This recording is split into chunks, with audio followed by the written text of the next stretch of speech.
امریکی صدر کی طرف سے غزہ میں جنگ ختم کرنے کے اپنے منصوبے کو تاریخ کا عظیم ترین منصوبہ قرار دینے اور پھر اس منصوبے کو مشرق وسطیٰ میں دائمی امن کا ذریعہ قرار دینے کے محض 24 گھنٹوں کے اندر ہی منصوبے پر سوالات کھڑے ہو گئے ہیں۔ تحفظات کا اظہار کیا جا رہا ہے اور یہ شکوہ کیا جا رہا ہے کہ صدر ٹرمپ نے جو منصوبہ دنیا کے سامنے رکھا ہے یہ وہ نہیں کہ جس پہ عرب اور مسلم دنیا نے اتفاق کیا تھا۔ ساتھ ہی یہ بھی سامنے آ رہا ہے کہ 8 عرب اور مسلم ممالک نے ٹرمپ کے منصوبے کو خیر مقدم تو کیا ہے لیکن مکمل حمایت نہیں کی۔ گزشتہ روز وزیر خارجہ اسحاق ڈار کی طرف سے سب سے پہلے انکشاف ہوا کہ یہ ہمارا مسودہ نہیں کہ جو ہم نے انہیں بھیجا تھا۔ کچھ اہم نکات ہیں کہ جنہیں ہم شامل کرنا چاہتے ہیں، اگر وہ شامل نہ ہوئے تو انہیں شامل کیا جائے گا، اور 8 مسلم ممالک کی طرف سے مشترکہ طور پر پیش کی گئی ترمیم اگر شامل نہ کی گئیں تو امریکہ کا غزہ منصوبہ قابل قبول نہیں ہوگا۔ پاکستانی وزیر خارجہ اسحاق ڈار کی جانب سے اٹھائے گئے تحفظات کے ساتھ ہی قطری وزیر اعظم شیخ محمد بن عبد الرحمن ال ثانی نے بھی غزہ امن منصوبے میں کچھ نکات پر وضاحت اور مذاکرات کی ضرورت پر زور دیتے ہوئے یہ کہا ہے کہ کل جو منصوبہ پیش کیا گیا وہ اصولی نکات پر مبنی ہے کہ جن پر تفصیلی گفتگو اور ان کے عملی طریقہ کار پر بات ہونا ابھی باقی ہے، جبکہ اسرائیلی انخلا پر خاموشی اختیار کرنا ممکن نہیں۔ قطری وزیر اعظم نے الجزیرہ سے گفتگو کرتے ہوئے یہ بھی کہا کہ دوحہ کو ابھی تک حماس کا اس منصوبے پر جواب موصول نہیں ہوا۔ ہم اب تک حماس کے رد عمل سے واقف نہیں کیونکہ اس کے لیے فلسطینی دھڑوں کے درمیان اتفاق رائے ضروری ہے۔ اسرائیلی وزیر اعظم کی جانب سے قطر سے معافی پر شیخ محمد کا کہنا ہے کہ یہ کوئی احسان نہیں بلکہ ہمارا بنیادی حق تھا کہ جسے تسلیم کیا گیا، اور اب یہ خبر سامنے آئی ہے کہ دوحہ پر اسرائیلی حملے کے بعد قطر کی سلامتی کی ضمانت دیتے ہوئے امریکی صدر ڈونلڈ ٹرمپ نے ایگزیکٹو آرڈر پر دستخط کر دیے ہیں۔ ترجمان وائٹ ہاؤس کی جانب سے جاری بیان کے مطابق امریکہ نے قطر کو سیکیورٹی گارنٹی دی ہے کہ جس کے لیے ٹرمپ نے ایگزیکٹو آرڈر پر دستخط کر دیے ہیں۔ ترجمان نے کہا ہے کہ قطر پر کسی بھی حملے کو امریکہ پر حملہ تصور کیا جائے گا۔ قطر کی سالمیت کے تحفظ کے لیے سفارتی، معاشی اور فوجی اقدامات کیے جائیں گے، اور نیتن نے بھی یقین دہانی کرائی ہے کہ قطر پر دوبارہ حملہ نہیں کیا جائے گا۔ ناظرین، امریکی نیوز ویب سائٹ ایکسیوس نے صدر ٹرمپ کی جانب سے قطر کو دی جانے والی سیکیورٹی گارنٹی کو کمپنسیشن قرار دیتے ہوئے لکھا ہے کہ قطر پر اسرائیلی حملے کے بعد پورے خطے کی سیکیورٹی کو خطرہ لاحق ہو گیا تھا، اور اسی وجہ سے صدر ٹرمپ نے ایک ایگزیکٹو آرڈر پر دستخط کر کے قطر سے یہ انپریسیڈنٹڈ سیکیورٹی ارینجمنٹ اور اگریمنٹ کیا ہے۔ یہ معاہدہ اسرائیلی وزیر اعظم کی وائٹ ہاؤس میں موجودگی کے دوران کیا گیا ہے، اور یہ معاہدہ ثابت کرتا ہے کہ قطر عرب ممالک کے مقابلے میں امریکہ پر کس حد تک دباؤ ڈال سکتا ہے۔ اسی دباؤ کے تحت صدر ٹرمپ نے اپنی موجودگی میں ہی اسرائیلی وزیر اعظم نیتن کو قطری امیر کو فون کرنے پر مجبور کیا کہ جو یقیناً ایک سیاسی ہیوملیشن سے کم نہیں تھا۔ یہ معاہدہ اس وجہ سے بھی اہم ہے کیونکہ سعودی عرب دہائیوں سے امریکہ سے اسی نوعیت کا سیکیورٹی معاہدہ کرنا چاہتا تھا کہ جسے امریکہ بار بار ڈینائی کر رہا تھا۔ یہ سیکیورٹی گارنٹی اس وجہ سے بھی اہم ہے کہ گزشتہ ہفتے ہی پاکستان اور سعودی عرب نے بھی اسی نوعیت کے معاہدے پر دستخط کیے ہیں۔ ناظرین، اسرائیلی اخبار ٹائمز آف اسرائیل نے مسودے میں تبدیلی کے حوالے سے یہ لکھا ہے کہ موجودہ معاہدہ اس سے کافی مختلف تھا کہ جس پر پہلے امریکہ اور عرب اور مسلم ممالک متفق ہوئے تھے، اور اس کی وجہ اسرائیلی وزیر اعظم نیتن کی مداخلت تھی۔ ایکسیوس کے مطابق اہم رکاوٹ اسرائیلی انخلا کے طریقہ کار اور وقت سے متعلق ترامیم تھی کہ جنہیں نیتن نے وائٹ ہاؤس کے ایلچی سٹیو وٹکوف اور ٹرمپ کے داماد جیرڈ کشنر کے ساتھ 6 گھنٹے کی ملاقات میں شامل کروایا۔ ان ترامیم کے مطابق اسرائیل کا انخلا حماس کے غیر مسلح ہونے کی پیش رفت سے مشروط ہوگا، اور اسرائیل کو اس پر ویٹو کا حق بھی حاصل ہوگا، حتیٰ کہ اگر تمام شرائط پوری ہو جائیں اور انخلا کے 3 مراحل مکمل ہو جائیں تب بھی اسرائیلی فوجیں ایک سیکیورٹی پیرامیٹر کے اندر رہیں گی، جب تک کہ غزہ کو دہشت گردی کے دوبارہ ابھرنے کے خطرے سے محفوظ نہ سمجھا جائے۔ ٹائمز آف اسرائیل نے اپنی خبر میں کم از کم 3 ایسے نکات کی تفصیل بتائی ہے کہ جن میں نیتن کے کہنے پر امریکی صدر ڈونلڈ ٹرمپ نے تبدیلی کی۔ ٹائمز آف اسرائیل کے مطابق نقطہ نمبر 3 میں اسرائیلی فوج کے انخلا سے متعلق ترمیم کی گئی۔ صدر ٹرمپ کا ڈرافٹ جو نیتن کے سامنے رکھا گیا، اس کے نقطہ نمبر 13 میں یہ لکھا تھا کہ کسی بھی جارحانہ فوجی انفراسٹرکچر کو تباہ کرنے اور اس کی تعمیر کو روکا جائے گا، مگر اس نقطے میں نیتن نے یہ ترمیم کروائی کہ تمام فوجی دہشت گردی اور جارحانہ انفراسٹرکچر بشمول سرنگوں اور ہتھیاروں کی تیاری کی سہولیات کو تباہ کر دیا جائے گا اور دوبارہ تعمیر نہیں کیا جائے گا۔ امریکی ڈرافٹ کے نقطہ نمبر 16 میں یہ کہا گیا تھا کہ اسرائیلی فوجیں غزہ کا انتظامی کنٹرول بتدریج ISF USA گارنٹرز کے حوالے کریں گی، مگر نیتن یاہو نے اس نقطے میں ترمیم کروائی کہ غزہ سے انخلا سٹینڈرڈز، مائل سٹونز اور ٹائم فریمز جو کہ غیر مسلح ہونے پر منحصر ہوگا اس کے مطابق کیا جائے گا۔ امریکی ڈرافٹ میں تبدیلی سے متعلق ایکسیوس نے مزید لکھا ہے کہ اگرچہ بظاہر کوئی سخت رد عمل سامنے نہیں آیا، لیکن سعودی عرب، مصر، اردن اور ترکیہ کے حکام پس پردہ سخت ناراض تھے۔ قطر نے حتیٰ کہ امریکی انتظامیہ کو منصوبہ جاری نہ کرنے پر بھی قائل کرنے کی کوشش کی، لیکن وائٹ ہاؤس نے یہ منصوبہ پھر بھی جاری کر دیا اور عرب اور مسلم ممالک پر دباؤ ڈالا کہ وہ اس کی حمایت کریں۔ نتیجتاً 8 مسلم ممالک نے ایک مشترکہ بیان جاری کیا جس میں صدر ٹرمپ کے اعلان کا خیر مقدم کیا گیا، لیکن اس کی مکمل حمایت نہیں کی گئی۔ ذرائع کا حوالہ دیتے ہوئے ایکسیوس نے لکھا ہے کہ جب پیر والے دن صدر ٹرمپ امن معاہدے سے متعلق دنیا کو بتا رہے تھے، اس وقت قطری وزیر اعظم اور مصر کے انٹیلیجنس چیف دوحہ میں حماس رہنماؤں کو وہ مسودہ پیش کر رہے تھے کہ جس پر ان کے اور صدر ٹرمپ کے درمیان اتفاق ہوا تھا۔ Originally what was circulated and discussed with Donald Trump، یعنی کہ ایک طرف صدر ٹرمپ یہ والا نیتن یاہو سے ملنے کے بعد نیا نکاتی ایجنڈا انویل کر رہے تھے، تو دوسری طرف جو اوریجنل ڈرافٹ تھا وہ قطری وزیر اعظم شیئر کر رہے تھے حماس کے رہنماؤں سے۔ حماس اور اسرائیل کے درمیان 3 مفاہمت کار ملک قطر، مصر اور ترکیہ کہ جو کہ حماس، اسرائیل اور امریکہ کے درمیان رابطہ کار کا بھی کردار ادا کر رہے ہیں، وہ حماس پر دباؤ ڈال رہے ہیں کہ وہ صدر ٹرمپ کے پروپوزل پر مثبت جواب دیں، کیونکہ اس سے بہتر ڈیل حاصل نہیں کی جا سکتی ان دا کرنٹ سیناریو۔ قطری وزیر اعظم نے حماس رہنما کو یہ بھی یقین دلایا ہے کہ صدر ٹرمپ غزہ میں جنگ بندی کے لیے بہت زیادہ سنجیدہ ہیں، جبکہ برطانوی نشریاتی ادارے BBC نے حماس کے ایک سینئر رہنما کا حوالہ دیتے ہوئے یہ رپورٹ کیا ہے کہ حماس غالباً ڈونلڈ ٹرمپ کے غزہ امن منصوبے کو مسترد کر دے گا، کیونکہ یہ اسرائیل کے مفادات کی حفاظت کرتا ہے اور فلسطینی عوام کے مفادات کو نظر انداز کرتا ہے۔ رپورٹ کے مطابق حماس غزہ میں عالمی استحکام فورس کی تعیناتی کی بھی مخالفت کر رہی ہے کہ جسے وہ ایک نئی قسم کا قبضہ تصور کرتی ہے۔ BBC کو ایک اور سینئر فلسطینی عہدیدار نے یہ بھی بتایا ہے کہ غزہ میں حماس کے فوجی کمانڈر کے بارے میں خیال ہے کہ وہ مذاکراتی منصوبے کو قبول کرنے کی بجائے لڑائی جاری رکھنے کے لیے پرعزم ہے، جبکہ فرانسیسی خبر رسال ادارے AFP نے ذرائع کا حوالہ دیتے ہوئے یہ دعویٰ کیا ہے کہ حماس کے حکام امریکی صدر کے غزہ امن منصوبے میں غیر مسلح ہونے سے متعلق کچھ شکوں میں ترمیم چاہتے ہیں۔ AFP رپورٹ کے مطابق حماس غیر مسلح ہونے اور مزاحمتی دھڑوں کے کارکنان کی بے دخلی جیسی کچھ شکوں میں تبدیلی کی خواہش مند ہے۔ فلسطینی ذرائع کے مطابق حماس کے رہنما غزہ پٹی سے مکمل اسرائیلی انخلا کے لیے بین الاقوامی ضمانتیں اور گارنٹیز اور اس بات کی یقین دہانی بھی چاہتے ہیں کہ علاقے کے اندر یا باہر کسی قسم کی ٹارگٹ کلنگ نہیں ہوگی۔ انہوں نے مزید کہا ہے کہ اب تک حماس میں 2 آرا موجود ہیں۔ پہلی رائے یہ ہے کہ غیر مشروط منظوری کی جائے، کیونکہ سب سے اہم بات یہ ہے کہ ٹرمپ کی ضمانت کے ساتھ جنگ بندی ہو، بشرطے کہ سالے سے یقین دہانی کرائیں کہ اسرائیل منصوبے پر عمل درآمد کرے گا، لیکن دیگر کو اہم شکوں پر سخت تحفظات ہیں۔ ذرائع کے مطابق حماس میں دوسری رائے یہ پائی جاتی ہے غیر مسلح ہونے اور کسی بھی فلسطینی شہری کو غزہ سے نکالنے کو مسترد کیا جاتا ہے۔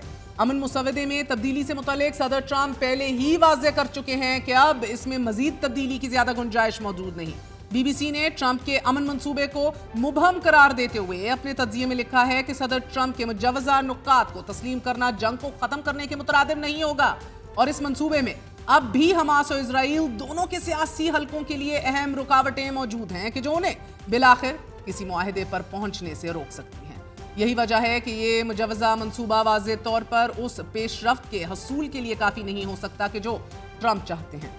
ٹام بیٹمن کے مطابق ناظرین، چونکہ اس منصوبے میں کافی ابہام بھی ہے کہ جسے کوئی بھی فریق اس پورے عمل کو سیبوٹاژ کرنے کے لیے استعمال کر سکتا ہے اور اس کی ناکامی کا ذمہ دار دوسرے فریق کو ٹھہرا سکتا ہے، اور اگر ایسا ہوتا ہے تو یہ واضح ہے کہ ٹرمپ انتظامیہ اسرائیل کے ساتھ کھڑی ہوگی۔ ٹام بیٹمن کا یہ بھی ماننا ہے کہ ٹرمپ جسے ایک معاہدے کے طور پر پیش کر رہے ہیں وہ در حقیقت مزید مذاکرات کے لیے ایک ڈھانچے سے زیادہ کچھ نہیں ہے، اور یہ اس قسم کے تفصیلی منصوبے سے بہت دور ہے کہ جو غزہ میں جنگ کے خاتمے پر اتفاق کے لیے درکار ہوگا۔ یہ ایک ایسی کوشش ضرور ہے کہ جس کا مقصد مرحلہ وار جنگ بندی اور معاہدے کے تحت جنگ کا خاتمہ ہو سکتا ہے، کیونکہ مسودے میں فلسطینی ریاست کا ذکر تو ہے لیکن مبہم اصلاحات کی صورت۔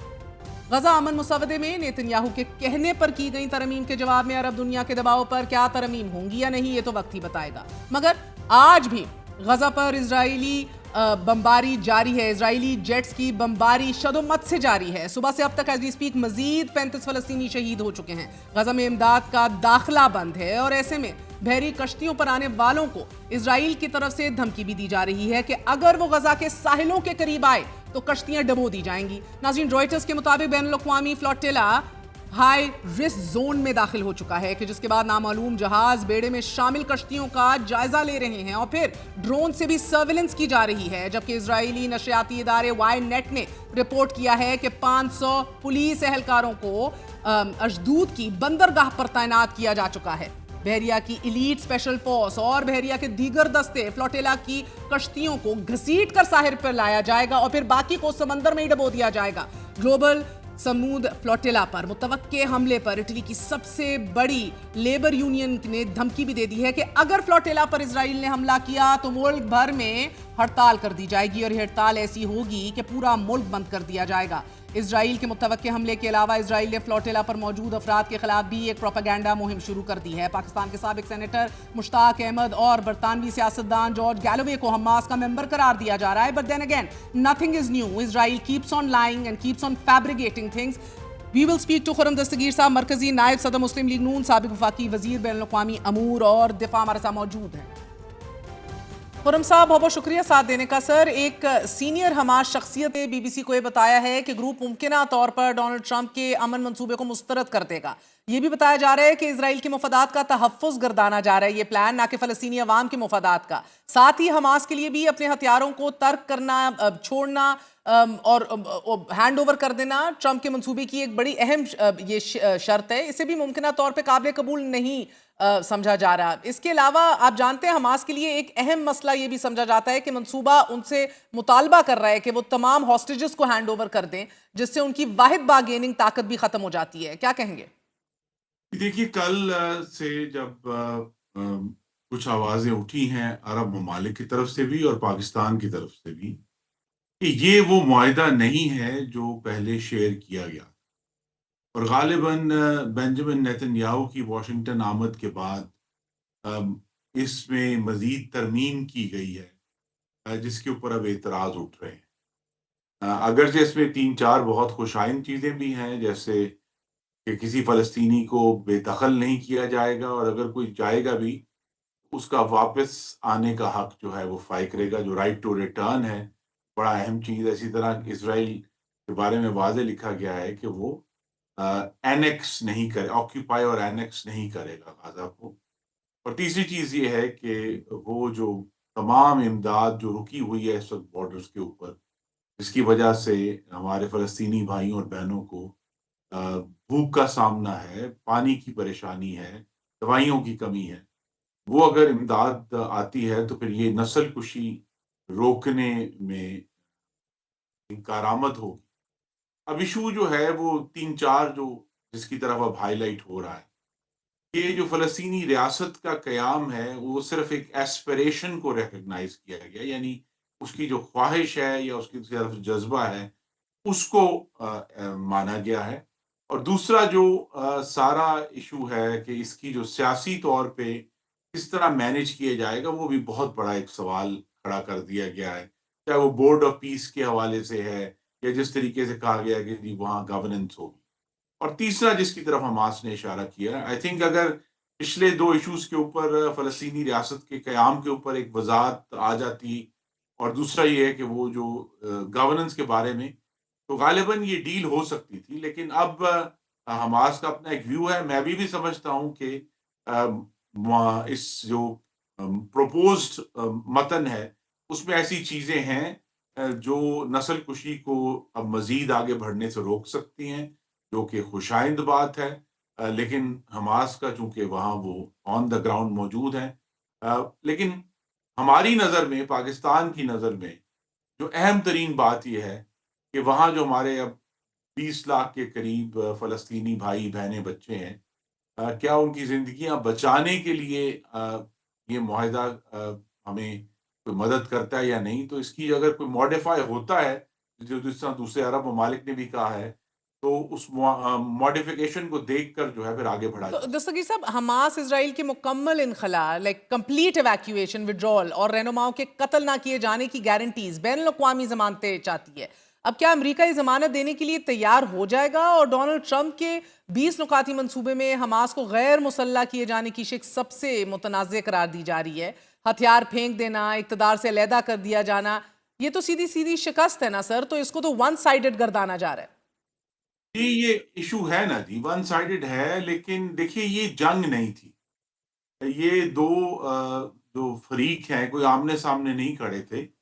ایک فریق تو آپ کہہ سکتے ہیں ایٹ بیسٹ ایک غیر رسمی سی ایک فورس تھی جو اسرائیل کی مزاحمت کر رہی تھی، اور اسرائیل کے پاس تو پورا جو ہے وہ جنگ کا سامان، یعنی ایئر فورس موجود ہے، دوسرے ان کے پاس گراؤنڈ امپلیمنٹس موجود ہیں.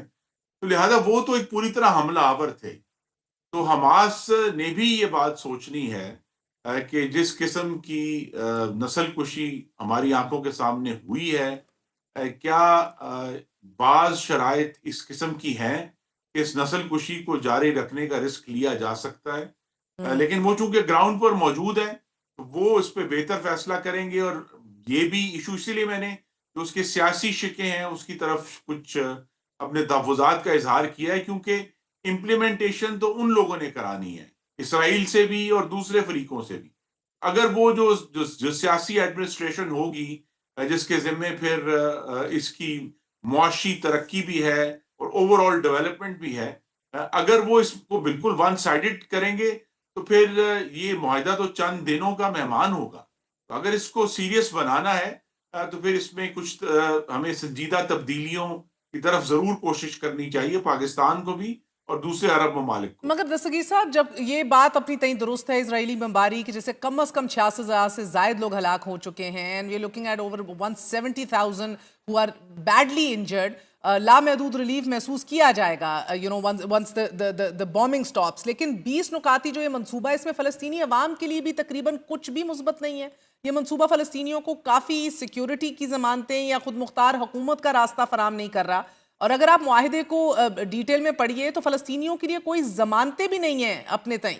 کوئی ایک بھی ضمانت، ایک بھی گارنٹی اس میں نہیں دکھ رہی اسرائیلیوں کو جو دی گئی ہیں. So there is every indication that if at any point Israel does decide کہ یار ایک بار پھر واپس ہمیں خطرہ ہے اور ہمیں بمباری شروع کرنی ہے، it will do so. How concerning is that for us? ابھی تو حقیقت یہ ہے کہ کوشش ضرور کرنی چاہیے کہ جو گارنٹیز ہیں وہ یک طرفہ نہ ہو، اور جو ایڈمنسٹریشن آئے وہ معاملات کو غیر جانبدارانہ طریقے سے لے کر چلے.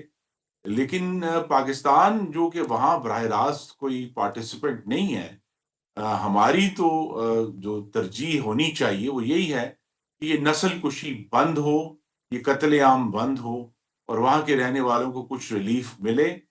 اگر اس کے لیے ایک بہت ہی محدود ایگریمنٹ بھی کرنا پڑتا ہے جس میں 22 نکات نہ ہوں، 4 ہوں، تو وہ شاید بہتر ہوگا. لیکن ترجیح جو ہے وہ نسل کشی کو روکنا ہے، بے شک. اسرائیل کو ہاتھ روکنے کا اینڈ سر، پہلی ترجیح ہوگی. اب حماس کا فیصلہ ہے ایٹ واٹ کاسٹ روکنا ہے. حماس سے اب اگلے چند دن ہی دیے گئے ہیں، لیکن جب امریکی صدر یہ کہتے ہیں کہ پاکستان ہمارے ساتھ شروع سے تھا، سنس دا بگننگ، جس طرح پریزیڈنٹ ٹرمپ نے یہ دعویٰ کیا، تو ہم ایز آف رائٹ ناؤ، جب آپ خود کہہ رہے ہیں کہ ماڈیفیکیشنز ناگزیر ہیں، سنجیدہ لینے کے لیے ماڈیفائی کرنا ہوگا، ہم یو ایس اے کو مبارکبادیں کیوں دے رہے ہیں جس منصوبے میں ہماری تجاویز شامل نہیں ہوئی بقول اسحاق ڈار صاحب؟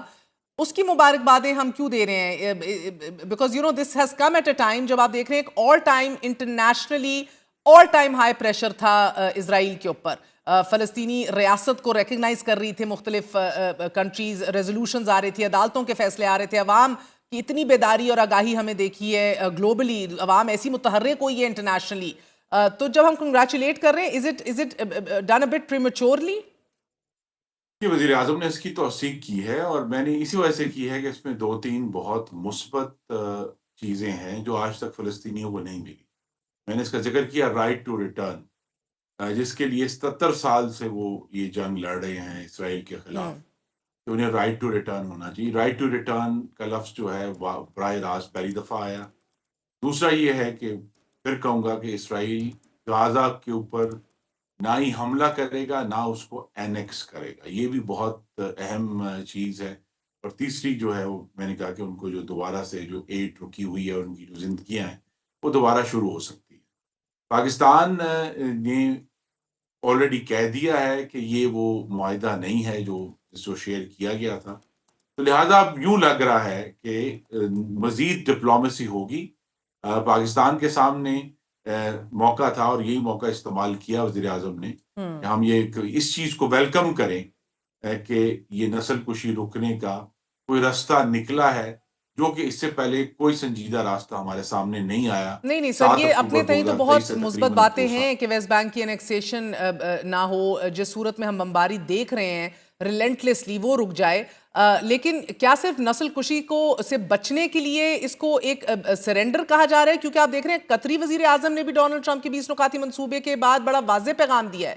وہ کہہ رہے ہیں کہ غزہ سے اسرائیل کا انخلا واضح ہو، اور یہ محض اصول ہی کافی نہیں ہے. وہ تو اس حد تک بھی کہہ رہے ہیں کہ ہم امن چاہتے ہیں، لیکن ایسا امن کہ جو فلسطینیوں کے حقوق اور خود مختاری، ان کی آٹونومی کا تحفظ کرے. اسرائیل کے انخلا پہ بھی قطری وزیر اعظم کہہ رہے ہیں کہ کسی صورت خاموش نہیں رہ سکتے. سو ابہام بہت زیادہ ہے نا، ٹیمپرری ٹرانزیشنل گورننس، نو ٹائم لائنز، حماس ہتھیار ڈال دے، قابض جینوسائیڈ کمیٹنگ اوپریسر نہ ڈالے، وہ کنٹینیو کرے بلکہ وڈرا کرے مرحلہ وار. دیکھیے نا، پھر پاکستان اس معاملے میں براہ راست پارٹیسپینٹ نہیں ہے. جو صورتحال حماس کی ایکسیپٹنس یا ریجیکشن سے پیدا ہوگی، ہم آف کورس اس کو واچ کریں گے، لیکن ہم براہ راست پارٹیسپینٹ نہیں ہیں. تو لہٰذا اگر یہ معاہدہ آگے بڑھتا ہے یا دوبارہ ایمینڈ ہو کر پھر ہمارے سامنے آتا ہے، پاکستان کی ذمہ داریوں کا تعین تو ابھی بہت آگے فیوچر میں قبل از وقت ہے اس پر ڈسکشن کرنا. لیکن اس وقت تو یہی ہے کہ ہم نے اس حد تک اس کو ضرور خوشائند قرار دیا ہے کہ نسل کشی روکنے کا، ان کی زندگیوں میں جو اس وقت خون بہہ رہا ہے، پورے خاندان اور پورے قصبے جو ہیں وہ تباہ کر دیے گئے ہیں. اگر ان کا یہ خون رکنا بند ہوتا ہے، ان کو دوائیاں، پانی، خوراک ملنا شروع ہوتی ہے، وہ دوبارہ ری بلڈ کرتے ہیں، تو انشاءاللہ. پھر دوبارہ ڈپلومیسی کو ایک چانس ہمیں دینا ہوگا. کیونکہ یہ جو مزید نسل کشی ہے، ہاں. اس کو آگے چلانا تو اسرائیل کے لیے تو جو بھی خطرناک ہے، لیکن مسلمانوں میں بھی ایک بہت اس معاملے میں غصہ اور ایک صحیح ریزنٹمنٹ ہے. ہاں. اور ریزنٹمنٹ کا کیا براہ راست اثر ابھی تک تو 2 سال میں نہیں آ سکا ایکشن کی صورت میں. کیا اس معاہدے کی صورت میں کوئی ایکشن ہوگا؟ یہ سب چیزیں ابھی آنے والے دنوں سر میں ان ابھی کا تعین. یہ جو ڈسکریپنسی ہے اور آپ مزید ڈپلومیسی کی بات کر رہے ہیں، یقیناً یہ جو فاصلہ ہے بٹوین ہم نے کیا تجویز دی تھی، مسلم امہ نے، ممالک نے، 8 ممالک نے کیا دی تھی، اور یہ ایکچولی کیا ہوا ہے، بیکاز انٹرنیشنل میڈیا تو رپورٹ کر رہا ہے کہ نیتن یاہو سے ملاقات کے بعد اس میں ایڈیشنز ہوئی ہیں. تو اب اسینشلی ہم نے کیا کرنا ہے؟ پاکستان واپس صدر ٹرمپ کے پاس جائے گا، انگیج کرے گا، یا پھر پہلے اپنی پارلیمنٹ کی طرف رخ کرے گا؟ ابھی دیکھیے، یہ صرف ایک پروپوزل ہے جو کسی بھی طرح کی جو فائنلٹی ہے وہ اچیو نہیں کر سکا. تو ابھی تو آئی تھنک پارلیمنٹ میں بھی لے جانا قبل از وقت ہے. تو پاکستان کو صرف انگریزی میں کہتے ہیں should bite it's time to see کہ یہ کہاں تک معاملہ پہنچتا ہے. ہمیں کہیں جانے کی ضرورت نہیں ہے. سو ابھی ہم خاموش ہیں، لیکن آپ یہ ضرور کہہ رہے ہیں کہ 20 نکاتی ایجنڈا جس صورت میں ابھی موجود ہے وہ قابل قبول نہیں ہے.